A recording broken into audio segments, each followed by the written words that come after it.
The mud of August 1914 wasn't the thick, churning slop of the Western Front, but in East Prussia, it was just as hungry. This is the story of the Battle of Tannenberg, a catastrophic defeat that would shape the Eastern Front for years to come. Imagine the Russian Second Army, led by the confident, perhaps overly so, General They're marching deep into enemy territory, into East Prussia, but they're not a conquering force, they're an exhausted one. Their supply lines are stretched to the breaking point, a thin thread back to friendly lines that could snap at any moment. And the most critical mistake, they're broadcasting their every move, their plans, their positions, in uncoded radio messages. It's like handing your opponent your playbook before the game even starts. And who's listening? The Germans.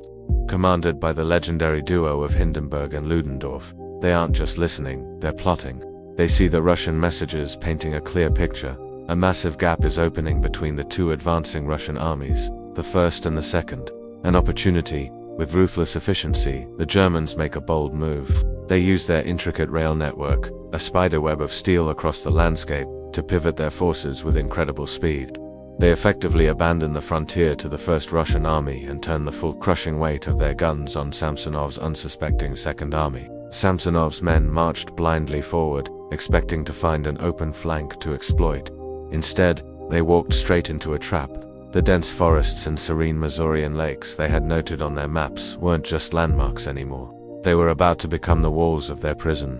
The German plan was a classic double envelopment, a Kesselschlacht or cauldron battle. They slammed shut the pincers around the Russian Second Army. Suddenly, Samsonov's forces weren't advancing. They were surrounded. The sky tore open with a storm of steel. German artillery, positioned with precision, rained down hellfire from all sides. There was no trench line to hold, no heroic charge to be made. This wasn't a battle of courage against courage. It was sheer, systematic, industrial-scale annihilation. For 3 agonizing days, the pocket tightened like a noose. Russian divisions, once proud fighting units, simply disintegrated.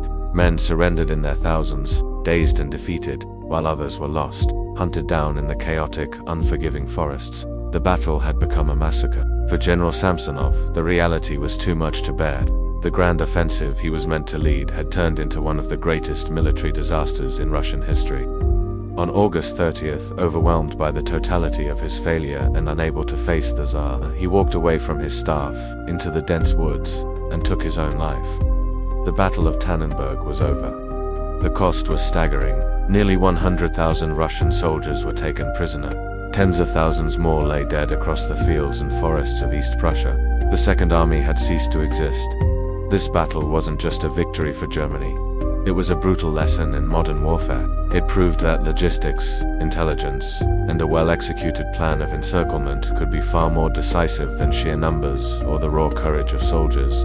The Russian offensive spirit in the East was shattered, and the shockwaves of this defeat would be felt all the way to the revolution of 1917. It was a name that would echo through history, a synonym for total, catastrophic defeat. Thanks so much for watching.